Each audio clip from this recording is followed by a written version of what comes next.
Hello, you wonderful people, and welcome to another episode of Super-Fanta-Fi. This being a show where we talk about TV shows of the supernatural, fantasy, and or science fictional genre. For today's episode, I'm going to talk about the latest episode of Manifest. So a lot went down in this episode, so let's break it down. Obviously, it's kind of interesting because obviously, you have one of the people waking up, that being Paul. So it's like, okay, oh, did Michaela wake him up? We still don't understand how and why that happened, where it's like the moment she touched him, she got a calling, but then Paul woke up. But it also seems like because he suffered damage from the experiments and now he doesn't remember anything. So it's like, why did he wake up? Was it because he's connected to the calling? Because the calling is like, oh, Michaela, you have to find this person. And it's different because it's very different in many regards. And Michaela ends up finding out about it later on. But at first, because it's like her callings up to this point has been her own voice in her head, as well as seeing something but in front of her, essentially her calling, that being that statue manifested in front of her. But this time it was almost like a vision of her seeing something else. But later on she finds out it's no, she was having someone else's calling, which is that's a first. But it was kind of interesting because her and Paul were kind of tied together by the fact is Paul's wife didn't visit didn't come to see him at the airport when the flight returned and everything. And that kind of reminds Michaela of her situation with Jarrett, because Jarrett never showed up, and that's a whole complicated thing because there's the whole Lourdes wanted to have a baby, but Jarrett's no, just let me catch my beat, catch myself for a second. And she's like, oh yeah, we got all the time in the world. But you can tell it's Jarrett's just, he's having thoughts. I'm sure he probably heard what Michaela said to him last episode when he was kind of unconscious. But I think even beyond that, it's just how he's always felt about her, on top of all the time he's been spending with her, knowing the truth about everything that she's going through. It's brought them closer together again. So I think that has played a role in that. But it's interesting because there's that whole thing about because Michaela, like I said, feels connected to Paul, because it's for one, it's his entire world is turned upside down because he can't even remember everything, and it's scary because it's for one, it was already scary for them coming back 5 years later and everything's changed. It's even more scary in his part because he doesn't remember everything. He doesn't remember the fact is that he's kind of a man lost in time in a certain regard. But it gets even more complicated later on because it's okay, what happened to Helen? Was she kidnapped? What happened there? It's no, she ran away because Paul was abusive. And now it's because for Helen, it's the fact of the matter is she was actually relieved for these past 5 years. She was happy. She was able to, go to therapy and get help for her situation. And so she ran the moment the flight came back because she was scared about, what Paul would say after everything. And, he's coming in like a wrecking ball in her life, after all this time. And that conversation hits Michaela and Jarrett hard, especially Michaela, because now she looks at herself. She's always felt like that, but now she kind of had the words to kind of describe it, and she felt bad. She ends up kind of blowing up at Paul later on because it's obviously she was deflecting, because obviously it was kind of all her anger towards herself for being a wrecking ball, she was taking it out on Paul. I mean, to be fair, because it's Paul's there being oh, I just want my life back and stuff like that. It's you don't deserve your life, this and that. But I think it's also because, for one, it's you amongst everyone don't deserve your life, but it's also sucky because you want your life back, but I want my life back, but I can't get my life back, but you don't deserve your life. It's just compounding upon itself, and it's such an interesting dilemma to kind of find herself in, kind of blowing up like that, because it was her own frustration with her situation, because obviously she still loved Jarrett, but it's who am I to break up this relationship between my best friend and the man that I love? They obviously found each other, and because for her it's why didn't you show up, Jerry? It's because I know why. The fact of the matter is you were happy, and I don't want to be that wrecking ball in your life. But then Jarrett brings up later on, it's no, you're my soulmate. The fact of the matter is I love you. I've always loved you. I got a second chance, and I'm not going to live that, almost dying, kind of coming back. I don't want to live half of life, We've both been given a second chance, so we shouldn't waste it. So they hook up, and that turns into a whole complicated thing, because, it's kind of interesting because now, Michaela's the other woman in this situation, when in actuality, you can make the argument that Lourdes was technically the other woman. And so now it's Because once again, it's like, you know, Michaela's case is like, I'm stabbing my best friend in the back. Yes, me and Jarrett were together first, but the fact of the matter is, over the course of these 5 years, they built something together. Like, they even, like, Lourdes even wants to start a family. You know, Jarrett feels bad about it too. It's a complicated mess. Not just on her front. There's the whole Ben and, like, Danny and Grace situation, because all of this trying to get Danny back, because it's like mom's kind of falling apart again. The fact of the matter is, I can't let her go through that again. And it's like, Danny, if you love us, like, help me help her. So there's that. But you also have, like, because it's kind of interesting because Olive is grabbing at Danny because he's the father that she's kind of known for such a long time. But then you have Cal constantly, you know, calling on Ben, and that leads to a confrontation. But then, like, Grace even admits, she's like, I'm the bad guy in this situation, because it's like, Ben, I get it. You wanted what we had, you know, and you want to pick things up right where we left off. And then, like, Danny, you want back the family you lost, you know. And she's like, the fact of the matter is, I don't know what I want. It's a complicated situation, because I feel like there's no right or wrong in this situation. I mean, it's just a complicated mess, you know. And it's just a sad, complicated mess. But Ben tries to be like, no, Danny, you stay here. No, Olive, it's okay. Like, the fact that, hey, Cal, you're safe here. I'm gonna see you guys later, and leaves as quickly as possible, so no one had to see him break down, because he really, for him, it's like, I finally realized, like, the fact of the matter is, I wanted to pick up where we, you know, what we had left, but now I realize, like, how much you had, like, how much you had to give up trying to be back with me, like, so much of your life, you know, all that you had built with, between you, Olive, and Danny. And I think, you know, in his sense, he kind of came in like a wrecking ball in this regard, and so he doesn't want to do that, so he's trying to give them their space. But it's sad that things kind of came down to that for him. I think in the end, I could be wrong, I don't think him and Grace will get back together. I think legitimately it'll be Grace and Danny. I think Olive would prefer that. I mean, I think in all honesty, in her life, she would prefer both, because the thing is, like, Ben's a dad that she remembers from being a little girl, but Danny was there kind of in her more formative years. In those years, she was struggling the most, you know. So his effect on her and what he's brought into her life is a lot different than what Ben. Like I said, it's a thing where she loves them both. You kind of see it seems like she leans towards Danny, which, once again, like, he helped her through a big part of her life. Her and Grace, like, brought them both back from, you know, the edge after everything with the flight and everything, you know. So I'm not going to fault her for feeling like that. So I was actually kind of surprised, because I brought it up last episode. I thought there was going to be tension between Cal and Olive, because of, like, Cal kind of being the catalyst that kind of set everything off. But to be fair, it was kind of like, it was just everything between Ben and Grace was already bubbling beneath the surface. It just took this one thing to kind of make everything implode. It just kind of made stuff that they kind of, at least Grace had not really said out loud, kind of finally come to the surface and everything. So it's not really anyone's fault. It was always there. It just took this one thing to be like, okay. So I think, you know, Olive isn't going to blame her further. Like I said, I thought that's where the route of things was going to go, but it didn't. I mean, it could potentially going forward, but I still feel like no, it's kind of all settled at this point, so it probably won't lead to that. But it's definitely going to be interesting to see.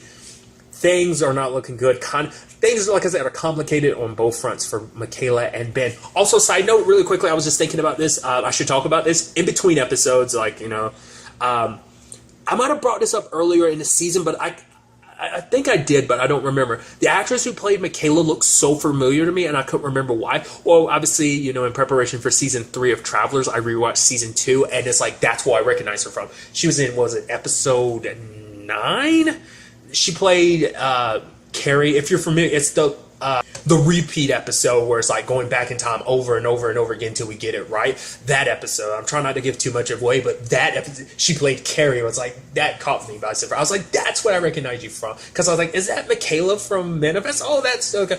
I don't know if that, I feel like that might be the one thing I recognize her from. Maybe I've seen her in other things too, but that's, I think that's the thing that kind of came to the forefront of my mind. But nevertheless, A lot of information got dropped this episode too. We learned a lot about the Major. In fact, the Major is a lady looking for something called the Holy Grail. And in fact, the matter is, like, obviously Senate is putting up a whole bunch of money. Obviously, it's clandestine, like, off the book stuff. So they're putting up fronts like, oh, this is about some fish that hasn't been seen since the 1940s. Well, it's like obviously like a front so that they can kind of do this. And it's like, we have to get some results or 828 is going to blow up in our faces. So it's like, obviously this is all about, you know, connecting people's minds and stuff like that. Whatever went down on that flight, like, I don't think I don't know, maybe it was, but it doesn't, I'm curious, like, in the beginning, to me, it seemed like it was just some phenomenon that happened. It's just kind of like, oh, this is something that happened, like some supernatural higher power thing. Maybe there is some level to that, but there is human element to play in this. Like, they set the whole fight up to be, I guess, like, they concocted everything, and I wonder what made them choose this specific flight. Maybe it's because it is the one Fiona was on. Like, what went down to kind of lead to things being like that. And it is something that came out this episode too. Like, is everyone on that flight 191? I mean, 191. I don't know why I said it like that. Jeez, because I was confusing it in my head with the flight 828. But all 191 passengers, 191 people on the plane, only 20 some of them are kind of like the key focus of this. And so it becomes a situation of, were the others like connected at all with this? Have the callings and stuff just not manifested for them yet? But like, getting back to it, like, that's what this is all about, because it was an experiment, and now they're trying to see the fruits of their experiment. That's why they captured all those other passengers to be like, let's see what happened, how this all works and stuff like that. So that was kind of a fascinating situation, because this is referred to as a Holy Grail, because it's like, it could mean, I mean, like I brought up before, like, this is a government thing, so it could be like, oh, it could be used, you know, military wise as well. Like, this could be probably a big break for the Major's career, like, to be the one who discovered this. And, you know, this could be, like I said, used tactically to connect soldiers. So I feel like that's definitely like the biggest forefront, especially the Major probably most likely being so obviously being a Major and everything, most likely, you know, high-ranking military officer and stuff like that. So, like, trying to use this to use, you know, on the battlefield, essentially. So, like, everyone is connected so that a unit can literally fight as one, know what the others know, and they can cooperate, like, especially, like, under covert operations and stuff like that. So, like, that's the more, like, practical use that's probably in mind with this whole situation. It is a government-funded thing and all of that, so probably super off the books. It becomes a question of, like, well, how much is known and how, like, by the government in general. I mean, obviously, it seems like a lot of it's being, like, hush-hush anyway, because it's like, oh, the money isn't being spent in the direction you think it is. So, nevertheless, it's actually kind of interesting because Powell gets brought into this. Obviously, he blames Ben for Vance's death because he wasn't in the know, because even Vance kept him at a distance. Because I guess it's also because Vance didn't want to get him involved, but also because Vance probably didn't know who to trust, which is kind of an interesting thing. I'll kind of talk about that in a second. But Powell, in the long run, when Ben was able to kind of convince him to help out and everything, kind of explain everything, not to the fullest extent like Vance knew, but enough to kind of get Powell involved, which we see Powell later on get taken because the Major is coming to New York, I guess because, you know, the experiments were happening relatively in that area. So it's kind of like, okay, so she's come to see the fruits of her labor, especially because everyone 828 wise is there anyway. So it's like, why not be closer to the subjects you're working on and working with and stuff like that. So, but I was just talking about the whole conversation about, like, well, for one, I'm curious what's going to happen to Powell. Are they going to turn him? Is he going to end up dead like Vance? I hope not, because Ben's going to feel even more responsible, because it's like, I brought him into this for help, because they still don't even know the Major's identity, but they do know that she's on her way, or rather, she's she's here, because Autumn later on runs into a guy that's like, oh, the Major wants to have a talk with you. And that's also interesting too, because Lawrence contacted her and was like, hey, I need to know what's going on. Our deal is off. Like, what is she getting out of this? Maybe it's like her freedom from all of this. If she helps out, she gets to avoid all of what's going on, potentially. That's why I'm like, did they falsify records for her, or was she really 100% on that flight? I don't know. I don't, because it seemed like she had like, a calling, so it does seem like she is reacting. So it is kind of like, oh, if you don't help us, we're going to put you back in experiment. Like, now being useful to us, we won't use you as a guinea pig anymore potentially. So we'll see on that front. But I was actually quite shocked that she did what she did, because at first she was giving up all this information. I'm like, is there a reason for that? And then she threw the phone in the water. I was like, oh, I guess because she felt bad, because she realizes what good they're trying to do. It's like they're trying to help people. How can I, work behind their back and do this? These are good people. They try to help me. They're helping each other. It's like they're trying to look out for each other. There's that dude Adrian, which that's kind of like a little storyline that they set up. He's kind of used to being rich and powerful, but now he's kind of not in that position anymore.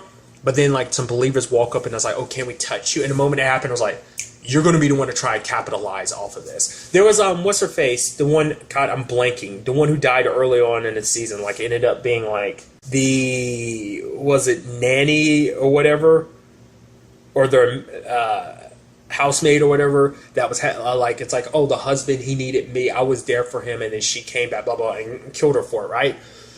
So I thought that was going to be what she was going to do, try to capitalize, her calling and everything like that. Like, it's like, oh, the moment she went public, now she's dead and everything. Like, I thought that was going to be what her storyline was going to end up being, but it turns out maybe Adrian's going to be that. Maybe he's going to take advantage of this whole, like, being treated like like an angel, a miracle, take advantage of that to kind of get back to the position that he was in before, maybe a little different, a little better. We'll kind of have to, you can definitely tell that's potentially what route they're going to take with Adrian's story, which is interesting considering they're trying to stay under the radar. They're not trying to, like, because this is about their safety and stuff like that, and him making a move like that potentially puts them all at risk too. So I'm interested to see kind of how that all ends up unfolding. And since I was talking about it earlier, we do find out that the holy grail in this situation is Cal, because the experiments were meant to be a situation to test and find out because some people are a lot more sensitive with this whole calling situation than others. Because it's interesting because we've seen some of the other people here and there have callings, but the fact of the matter is they haven't really all been in contact, so we don't know who's had a calling and when and stuff like that. But we've definitely seen it more and more with like Ben and Michaela. Maybe it's because their relation to Cal, because Cal is the most sensitive and they're the closest to him, just probably like connection wise, so they kind of end up being like bigger receivers because he's the biggest receiver, but maybe because of family relation as well as just his connection to them as family, the bonds between them, it creates a bigger connection for them, so their callings kind of hit a little harder than they would other people. I don't know, it's kind of an interesting thing to think about. But now it's all about protecting Cal from the Major, because if the Major finds out, because obviously it's like, not only have we seen like the whole Marcos situation of when that happened, he literally exhibited Marcos's symptoms, but now we also see it too because the person that's in the like freezing their hands off, Cal is literally showing the same symptoms, like his hands are cold and he's freezing. So once again, the downside to the connections that he's creating. The person he's looking for, is that supposed to be Michaela? It looked a little bit like her. Maybe it's someone else entirely. If it was Michaela, it would make sense why like she's the one that got the calling amongst anyone else, especially because she was seeing it. Maybe it's also because she's a cop, so she'd be able to help. So, because the person, like, I had to go back, it looks like it could be Michaela. It just looks like it might be someone who kind of looks a little bit like her. I couldn't really tell from the picture. But it was like a picture that the person was holding. It's like, where are they? Where it's like freezing cold. Maybe this ties into the captain, because the captain, like, was very suspicious this episode, because he seems like he knows more than he's letting on. But for him, it's like, no, I've got to handle this on my own. The fact of the matter is, like, you're not the ones being blamed for this. As the pilot in that situation, you weren't, because I was in a cockpit, I'm the one that's being blamed for what happened with 828. But I think even while he's trying to handle it on his own, the fact of the matter is the callings will come to the others and they'll kind of have to help him. Like I said, I'm still waiting for the calling to kind of force Ben to help out Danny in some shape or form. It's going to go full circle in that. I'm just waiting for it. If it don't happen, I'll be surprised. But I felt like that for such a long time that they're going to eventually do that, where it's like Ben goes to Danny just because his calling kind of draws him to Danny to help out with whatever, whether it be Grace, Cal, and Olive, or whatever the case, the situation may be. So it's some very interesting developments went down in this episode, and I'm very interested to see where they take us going forward into the next episode. But really, that's all I want to talk about. Till the next time we meet, be happy, be safe, live life to the fullest, and enjoy it. Good day and goodbye.